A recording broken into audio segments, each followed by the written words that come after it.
Okay, so today we are going to deal with the importance of idol. Idol, that is मूर्ति. मूर्ति की आवश्यकता, चिन्ह की आवश्यकता या वर्दी गाउन की आवश्यकता, पोशाक की जरूरत. हम लोग सभी धर्म में कुछ न कुछ यह देखते हैं आज के समाज में कि विभिन्न प्रकार के मतावलंबी, मत वाले और अलग अलग विचार वाले या समाज में तरह तरह की अलग शाखाओं के, वो चाहे धर्म से संबंधित हो, चाहे राजनीति से संबंधित हो, चाहे समाज से संबंधित हो, चाहे शिक्षा से संबंधित हो, सब ग्रुप, सब समुदाय, सबकी अपनी एक अलग अलग पहचान बनाने के लिए उनके पोशाक, वर्दी या यूनिफॉर्म की ज़रूरत होती है और अलग अलग चिन्हों की ज़रूरत होती है, सिंबल की ज़रूरत होती है, मुहरें बनती हैं. और अलग अलग धर्मों में धर्म के जो मंदिर, मस्जिद, गुरुद्वारे हैं, उनके भी कुछ अलग अलग चिन्ह और निशान हैं. गुंबजों की आकृति अलग है, मस्जिदों की बनावट अलग है, गुरुद्वारों की बनावट अलग है, मंदिरों की बनावट अलग है. दक्षिण के मंदिर, उत्तर के मंदिर, इसी तरह से द्रविड़ मंदिर, चोल काल के मंदिर, इतिहास में चले जाएं तो सबकी अलग अलग अपनी एक पहचान है. तो प्रश्न ये उठता है कि क्या मूर्ति और पहचान, इसकी आवश्यकता हमको है कि ये अनायास है? तो इसके एक सकारात्मक पहलू पर चलें और एक नकारात्मक पहलू पर चलें, क्योंकि हमारी शरीर है, हमको दोनों पहलू पर ध्यान देना पड़ेगा, सम आलोचना करनी पड़ेगी और इसकी कितनी ज़रूरत है यह भी समझना पड़ता है, या इसके बिना भी क्या हो सकता है. तो अगर हम बात करें कि जो परब्रह्म परमात्मा है, जो सृष्टि का रचना है, कार है, वो चाहे जिस धर्म से देखें, चाहे यहोवा की बात करें ईसाई में, चाहे हम मुस्लिम ग्रुप की बात करें, कौमी एकता की बात करें, एकता एक अलग बात है, लेकिन अगर डिफरेंशिएशन की बात करें तो सबके अपने अपने एक न एक कुछ विशेष चिन्ह और पैगाम हैं जो संसार को पहुंचाना है. केवल एक, किसी भी परमेश्वर की बात करें, किसी भी धर्म की बात करें, अंततः आप देखेंगे तो उसका ओरिजिन एक जगह है, एक निश्चित जगह है. अर्थात एक ही जगह से सब समष्टि की पैदाइश है या उसकी उत्पत्ति है. ओरिजिन ऑफ लाइफ साइंस की बात करें तो जल से सब कुछ उत्पन्न हुआ है. जीवन, जो कोइसरवेट्स, जो सेल्स हैं, प्रोकैरियोटिक सेल्स हैं, वो पहले प्रथम जीव उत्पन्न हुए, ऐसा जल से. तो जल से जो प्रथम उत्पन्न हुआ जीव, वो प्रोटीन से बना. उस प्रोटीन में जो नाइट्रोजन, हाइड्रोजन, ऑक्सीजन, अमोनिया आदि का संगठन बना, ये अंततः उस परमाणु से आया जो पूरे सृष्टि की रचना करी, वो चाहे जिस धर्म की बात हो. अब हम बात करते हैं कि अलग अलग धर्म में अलग अलग मत हैं. कहीं तो यह है कि इसमें मूर्ति की ज़रूरत है, कहीं मूर्ति की ज़रूरत नहीं है. कुछ लोग अत्यंत मूर्तियों की बुराई करते हैं तो कुछ लोग उसे बिल्कुल चाहते हैं, जानते हैं. हम उसी परिप्रेक्ष्य में आज बात करेंगे कि मूर्ति की कितनी आवश्यकता है या नहीं है, सिंबल की कितनी ज़रूरत है, नहीं है, पोशाक और वर्दी, यूनिफॉर्म की इतनी आवश्यकता है, नहीं है.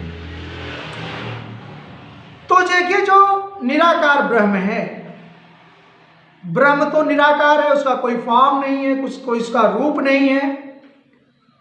आज हमने आपको पिछले 2-3 वीडियोस में ये बताएं कि जो संसार का संगठन बना, जो हमारी माता की आराधना चल रही है नवरात्र के दिनों में हिंदू देवी देवताओं की, तो उसमें हमने ये बताया मार्कंडेय पुराण के आधार पर कि आदिशक्ति जगत जननी जितनों पूरे दुनिया को, संसार को फॉर्म बनाया है, वह एक संगठन कंपोजिशन है जो देवताओं के कंपोजिशन से बनी हुई है यह थोड़ी सी बात अगर आप डिटेल जानना चाहते हैं तो पीछे की वीडियो में जाएं। परंतु आज की बात इस पर आधारित है कि जो यह संगठन बना, अगर यह संगठन बना तो रूप बना, और रूप बना तो निश्चित है उसकी कोई आकृति होगी। पानी की कोई आकृति नहीं दिखती, लेकिन बर्फ बनता है तो आपको अपने हिसाब से, सांचे के हिसाब से आकृति मिलती है। लेकिन स्वयं में पानी देखेंगे तो जिस बर्तन में रखेंगे उसकी आकृति ग्रहण कर लेगा उससे नीचे, और अगर उसको भाप बना देंगे तो उसकी आकृति और भी डिफॉर्म हो जाएगी, हल्की हो जाएगी, टूट जाएगी, जो आपको दिखेगी ही नहीं। तो हम अगर बर्फ को मूर्ति मान लें थोड़ी देर के लिए, और पानी को उसका लोअर हायर फॉर्म मान लें, और गैस को उसका ही विकृत रूप मान लें, तो आप समझिए कि क्या बर्फ की आवश्यकता या बर्फ को जानने के लिए पानी के तत्व को या उसके परमाणुओं को, हाइड्रोजन को, ऑक्सीजन को समझना पड़ेगा? वह आपको नहीं दिखता है, गैसियस फॉर्म आपको नहीं दिखती है, लेकिन गैस से ही बने हुए संगठन को इकट्ठा करने पर, कंप्रेस करने पर पानी में बदलेगा, और पानी को एकत्र करने पर, फ्रीज करने पर बर्फ बन जाएगा। तो क्या बर्फ को हम मूर्ति कह लें? अगर आपको ये बात ना समझ में आए कि मूर्ति कहाँ से आई, मूर्ति की बुराई करें, मूर्ति पूजक कह के संकेत करें, इससे बेहतर है आप ये कह सकते हैं कि किसी न किसी गैसियस फॉर्म से, निराकार ब्रह्म से ये रचनाएं बनी होंगी। जैसे गैस को कंप्रेस करके ठोस अवस्था, तरल और द्रव के बाद ठोस अवस्था में ला सकते हैं। तो अगर मूर्ति बनी होगी तो मिट्टी से बनी होगी, पत्थर से बना होगा, कंकड़ से बना होगा, या जिससे भी बना होगा, किसी न किसी संगठन से ही बना होगा। और अगर उस संगठन को हम बिगाड़ दें तो अंततः आपको मॉलिक्यूल का, अंततः फिर सबसे जाएंगे एटॉमिक स्ट्रक्चर पे आ जाएंगे, तो आपको कुछ दिखेगा ही नहीं, वह निराकार हो जाएगा। बस इतनी सी बात के लिए हम देखते हैं कि सदियों से झगड़ा है, और कई शास्त्र उसकी बुराई करते हैं, मूर्तियों की आवश्यकता बताते हैं, नहीं बताते हैं। कुछ लोग तो उनको बुरे दृष्टि से देखते हैं। लेकिन अगर हमको बर्फ समझना हो, अगर हमें आपको बर्फ समझना हो, तो क्या बर्फ का अध्ययन करना चाहिए कि नहीं, एक प्रश्न। और बर्फ का संगठन नहीं होता तो हम पानी को ये कहते हैं पानी जमा के देखो, पानी जमा के देखो, पानी जमा के देखो गैस में। भाप को कहते हैं इसको जमा के देखो, जमा के देखो। तो जमा के क्या देखते हैं आप, उसको कंडेंस करके क्या पाते? जब तक बर्फ को नहीं जानते रहेंगे। अर्थात अगर आपको पानी को जमाने के बाद उसका रूप जानना है तो बर्फ को समझना पड़ेगा। इसी तरह से अगर आप ब्रह्म को नहीं जानते हैं, परब्रह्म उस निराकार को नहीं जानते हैं, तो उसके अंदर आकर के उसके फॉर्म को समझना पड़ेगा, आदिशक्ति जगत जननी कंपोजिशन को समझना पड़ेगा, सारे पौधे और आम जो आपकी शरीर बनी हुई है उसको समझना पड़ेगा। फिर आप यह समझ पाएंगे कि वास्तव में मूर्तियों की क्या जरूरत है, मूर्तियों की क्या आवश्यकता है। अर्थात उस परब्रह्म जो जिसने संसार को पैदा किया है किसी भी धर्म में, उसको समझने के लिए, उसको जानने के लिए आपको उसके उस स्थूल रूप को देखना पड़ेगा, जो कंपोजिशन है, जो ब्रॉड रूप है, उसको समझना पड़ेगा। एक बात तो ये हो गई। दूसरी अगर बात कर लें कि हम इस तो मिट्टी में मिट जाता है, मिट्टी में चला जाता है, मिट्टी की क्यों पूजा करें, तो फिर वही बात आती है, बच्चों को खिलौना समझ लीजिए। बच्चों का खिलौना जब बचपन में उसको मिलता है तो खिलौने के लिए वो रोता है, खिलौने के लिए प्रयास करता है, खिलौना टूट जाने पर रोता है, और खिलौना प्राप्त करने के लिए जिद करता है बचपन में। या खिलौना नहीं मिलता तो मिट्टी से बना लेता है, कंकड़ पत्थर से घर द्वार बना लेता है। अर्थात वह बच्चा खिलौने को ही जानता है। वह हमारे और आपकी तरह नहीं जानता है कि खिलौने की क्या जरूरत है। उस खिलौने से वो क्या सीखता है वो वही जानता है, और उस खिलौने से आप जानते हैं कि कुछ उसको नहीं मिलता है, हम आप जानते हैं, इसलिए खिलौने पर विश्वास नहीं करते। लेकिन वही बच्चा जब 10 साल 15 साल का हो जाता है तो खिलौनों को धीरे धीरे छोड़ने लग जाता है। अर्थात जब उसको ज्ञान आने लग जाता है तो ये प्लास्टिक की चीज़ है, ये खेलने की चीज़ है, ये टूट गई, चलो इसकी क्या जरूरत है। अब वो पुस्तकों पे आ जाता है, अध्ययन में आ जाता है, समाज में आता है, काम करने में शुरू हो जाता है। अर्थात खिलौनों से धीरे धीरे दूरी बन जाती है।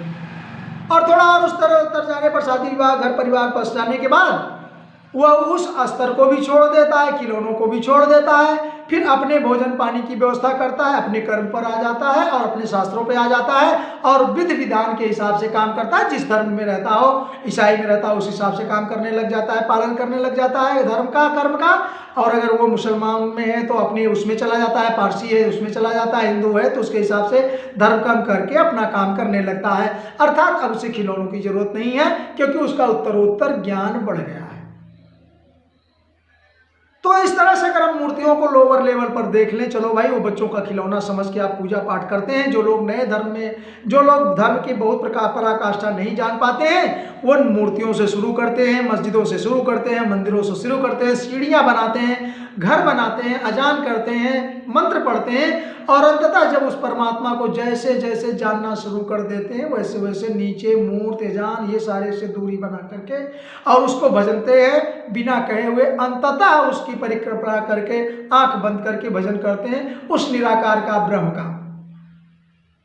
इसलिए इतनी जरूरत है फार्म की, इतनी जरूरत है मूर्तियों की, क्योंकि पर ब्रह्म को समझना, निराकार ब्रह्म को समझना, वो अणु आत्मा को समझना बहुत मुश्किल है।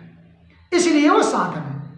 मूर्तियों की बुराई करें ठीक है, लेकिन अगर आपकी मूर्ति नहीं होती तो आप किस तरह से उसको भजते, एक बात। दूसरी बात कि जैसे हमारी शरीर बनी, इस तरह से और समझें, जो कटाक्ष करते हैं मूर्तियों की जरूरत है नहीं है। मैंने कहा ज्ञान होने के बाद मूर्तियों की जरूरत नहीं है, लेकिन जब कुछ नहीं है उसकी आवश्यकता अति है।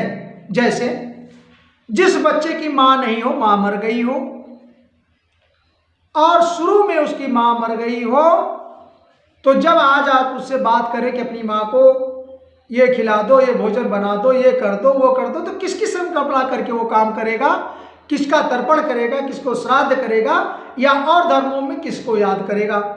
अपनी माँ की आराधना कोई लड़का, कोई बच्चा, जिसकी माँ बचपन में उसके बिना जाने समय में जब वो अबोध था, उस समय उसकी अगर माँ मर गई हो, तो आज अगर आप उससे कहते हो कि अपनी माँ का चित्र याद करो, आराधना करो, उनको ये चढ़ाओ, वो करो, उनकी उपासना करो किसी धर्म में, तो क्या वह कर पाएगा? ऐसा संभव नहीं है।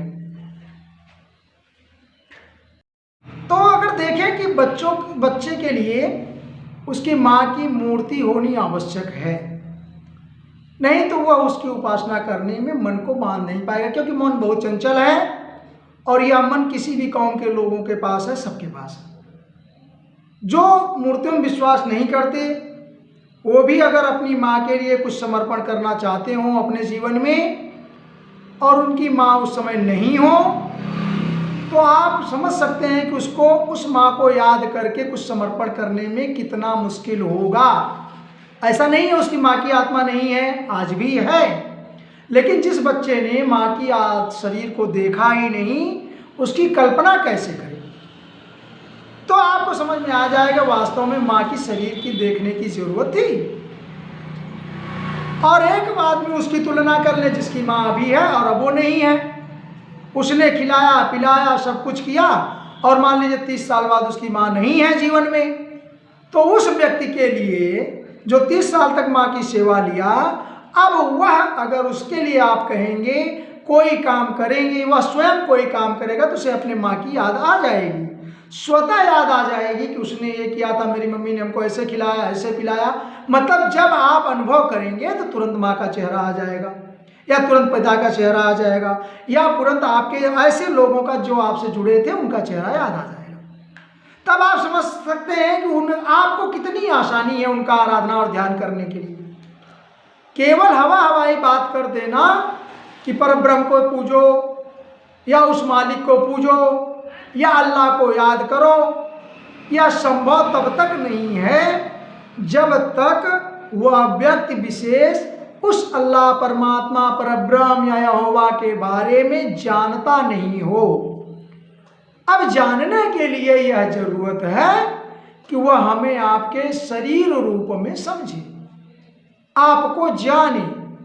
पानी के गैस रूप को समझना हो तो वह बर्फ को समझे। इस तरह से आप समझ सकते हैं कि मूर्तियों की कितनी जरूरत है। दूसरी चीज ये है कि जैसे एक मूर्ति पर सपोज कर लीजिए वो पत्थर की है, आदमी इंसान जो है वह कंपोजिशन बना है और मिट्टी में मिल जाता है, राख मिल जाता है। तो क्या जब वह राख में मिल जाता है, जब वह मिट्टी में मिल जाता है आदमी मरने के पश्चात, गत होने के पश्चात, तो क्या उस आदमी का संसार से पूरा अस्तित्व खत्म हो जाता है या उसकी आत्मा रहती है? ये आप बताएं, सोचें। तो उत्तर मिलेगा सोचने के बाद कि नहीं, उसका अस्तित्व संसार में, उसकी आत्मा नष्ट नहीं हुई है। तो क्या बिगड़ा? उसका रूप बिगड़ गया। तो अगर अब आपको ध्यान करना हो उसका रूप जो नहीं दिख रहा है तो आप ध्यान कर सकते हैं, लेकिन जो देखा ही नहीं था वो ध्यान नहीं कर सकता। हमारे कहने का सिर्फ मतलब यह है कि बिना सिंबल के, बिना मूर्ति के, बिना ध्यान के, बिना फोटो के, बिना फॉर्म के आप चिंतन नहीं कर सकते। मेडिटेशन तो कर सकते हैं, वह मेडिटेशन लास्ट अवस्था है ध्यान करना, लेकिन ध्यान करने के लिए जो सीढ़ी की ज़रूरत है, जिसको जानने की ज़रूरत है, वह है साधन। तो मूर्तियाँ, सिंबल, कपड़े, पोशाक, यूनिफॉर्म, ये सारे सिंबल की ज़रूरत इसलिए पड़ती है कि जिसे आप ध्यान दे करके मेडिटेशन कर सकते हैं, इसलिए आवश्यक। दूसरी तरह बात आती है थोड़ी निगेटिव पॉइंट की कि भाई किसी ने अपनी मूर्ति को, किसी ने अजान को, किसी ने अपनी मस्जिद को, किसी ने मंदिर को सिंबल बनाया, वहाँ जाता है और आराम से ऊपर भरोसा करके उसे तरह तरह के मंत्रों से या संबोधन से वहाँ अपनी बात कहता है, या गिरजाघरों में जाता है, चर्चों में जाता है, तो वहाँ शपथ खाता है, या भगवान का धन्यवाद करता है, और वह मालिक का धन्यवाद करता है। वह हमारा आपका भरोसा है, ट्रस्ट है, वो हम आप करते हैं। मूर्ति से हम सच बात कह देते हैं, लेकिन मनुष्यों से नहीं शेयर करते अपनी बात। तो बात समझिए, ऐसा क्यों नहीं करते? क्योंकि आप 20 साल 50 साल बाद आएंगे, मूर्ति वैसे की जैसी तैसी मिलेगी, मंदिर का मकान वैसा मिलेगा, सिंबल वैसा रहेगा, आप जब भी लौट के आएंगे वो जैसा छोड़ के गए रहेंगे वैसा रहेगा। लेकिन अगर मनुष्य पर भरोसा करके गए होंगे, कह के गए होंगे, बता के गए होंगे, तो आएगा, उसके अंदर इंद्रियां हैं, उसके अंदर शरीर है, उसके अंदर मन है, वो आपके बारे में गलत सही सोच सकता है और आपको जैसे का तैसा 20 साल बाद नहीं मिल सकता, क्योंकि उसका रूप बिगड़ जाता है। तो मूर्तियों पर तो हमको फटाफट भरोसा हो जाता है, मूर्तियों पर हम कसमें खा लेते हैं, लेकिन हम इंसान से एक दूसरे से शेयर करके उतनी तटस्थता से नहीं काम कर सकते। मूर्तियां धोखा नहीं देती, इंसान धोखा दे सकता है। अब इंसान की पूजा करें, गुरु की पूजा करें, महात्मा की पूजा करें, सबकी पूजा करें, चर्चों में जाएं और गिरजाघरों में जाएं, फादर की पूजा करें, उनकी आराधना करें, सब भगवान की पूजा करें, ठीक है।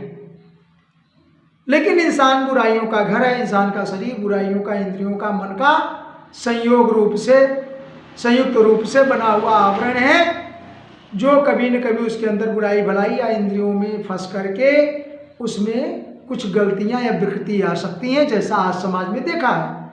कभी कभी कहीं न कहीं लोग, कोई तांत्रिक के रूप में, कोई पंडित के रूप में, कोई ब्रह्म विद्वान के रूप में लोगों को बेवकूफ़ बना देते हैं और उनको ठग लेते हैं, और उनको गलत तरह से, आप समाज में जो देख रहे हैं, ज़्यादा कहने की ज़रूरत नहीं है, तरह तरह के उनका दुरुपयोग कर लेते हैं। लेकिन अगर आप मूर्ति के सामने जाएंगे, जो कुछ करके आए, कम नहीं करेगा आपका, कम से कम शोषण नहीं करेगा, वहाँ आराधना करके आप चले जाएंगे। इसी तरह से मैं एक धर्म की बात नहीं कर रहा हूँ, वो गिरजाघरों में भी वो प्रॉब्लम है, वो प्रॉब्लम हिंदू के मंदिरों में भी है, वो प्रॉब्लम जो है मस्जिदों में भी है, वो मौलवी मौलाना पंडितों में भी है, इस तरह से फादर में भी है। जब वो भेद खुलता है तो बात समझ में समाज के सामने आती है। उस पर ज़्यादा चर्चा करना इसलिए नहीं है कि कोई भी शरीर हो वो दुर्गुणों से भरी हुई है, उस पर अगर संयम नहीं है तो शरीर अपना रिजल्ट काम करेगा, इसलिए उधर ज़्यादा ज़रूरी नहीं है। लेकिन मूर्तियों पर आप आंख बंद करके मस्जिदों मंदिरों के गुंबदों में, करबला में आप आराधना उपासना कर सकते हैं, गिरजाघरों में उपासना कर सकते हैं, वह विश्वास आपका बना रहता है, कम से कम वहाँ ठगारी और धोखाधड़ी नहीं होती। ये थे नकारात्मक शब्द, नकारात्मक पॉइंट। अब हम बात करते हैं कि जो सिंबल है, कहीं ओम लिखा है, कहीं काश बना, तो कहीं चांद बना हुआ है, कहीं तरह तरह के सिंबल बने हुए हैं धर्मों में। आप मूर्तियों की बुराई खूब करते हैं, लेकिन क्रॉस पहनते हैं, ये बताने की कोशिश करते हैं कि हम फला धर्म के हैं, हम ईसाई के हैं, हम पारसी के हैं। आप उनका चंदन लगाते हैं, आप त्रिपुंड लगाते हैं, आप खड़ा या गोला चंदन लगाते हैं, आप चांद का चित्र बनाते हैं, आप झंडा लगाते हैं। What are these? ये भी तो एक सिंबल है। तो ये भी सिंबल इसलिए है, जरूरत है, आप जाने जाएंगे उससे, आप उसकी उपासना करेंगे, ये सब आवश्यक है। तो दूसरे की कमिटमेंट करना ठीक नहीं है, लेकिन इनकी आवश्यकता इसलिए है कि बिना उसके माध्यम के आप जा नहीं सकते। जैसे भाप को जानना है, बर्फ को जानना है, तो बर्फ के स्थूल रूप को देखना है, पानी के संगठन को जानना है। लेकिन पानी जिन परमाणुओं से मिलकर के बना है, अगर वो अंततः आपको जानना है, हाइड्रोजन, नाइट्रोजन, ऑक्सीजन, हीलियम, जो भी आप तत्वों को जानना है, उसके पहले आप रूप को समझेंगे तब जानेंगे। अगर घी को समझना है तो फैटी एसिड को समझना पड़ेगा, और फैटी एसिड समझना है, हार्मोन्स को समझना है, तो घी को जानना पड़ेगा। और अगर आपको चर्बी जानना है, शुगर जानना है, तो उसके मॉलिक्यूल्स के बड़े बड़े तत्वों को, मैंगो को समझना पड़ेगा, केला को समझना पड़ेगा। कहने का मतलब आप स्थूल रूप को जानेंगे तब उसके अंततः तत्व पर पहुंचेंगे। और इसीलिए आवश्यकता है कि आप मूर्तियों को समझे, संबल को समझो, ड्रेस को समझे, जो भी। अब इसमें बात आती है थोड़ी उपासना, आराधना, मेडिटेशन, सही अच्छा हो जाएगा और अंततः आपको मिल जाएगा, क्योंकि स्वयं को जानना ही लिबरेशन है। अपने ब्रह्मांड को जानना, जो आपकी शरीर है, वो किसी भी धर्म के लोग की बात नहीं है डियर। यहाँ जो भी आपका शरीर है उसके अंदर पूरा ब्रह्मांड, पूरा संसार है। स्वामी विवेकानंद ने भी लिखा है, संत महात्मा फिलहाल भी लिख रहे हैं, साइंटिस्ट भी बता रहे हैं कि आपके अंदर वो सारी चीजें हैं जो बाहर हैं। बाहर तो एक आप देखते मात्र हैं, अंदर सारी चीजें उपस्थित हैं, क्योंकि आपके मन में जो चित्र आता है, आपके मन में जो कामना आती है, आप जो सोचते हैं, वो कोई बाहर से नहीं डालता है, वह अंदर ही है। और इस तरह से परमात्मा का अगर आप चिंतन करते हैं तो निश्चित है आप ध्यान के माध्यम से उस परम गति परमात्मा को पा जाते हैं। जय श्री कृष्ण।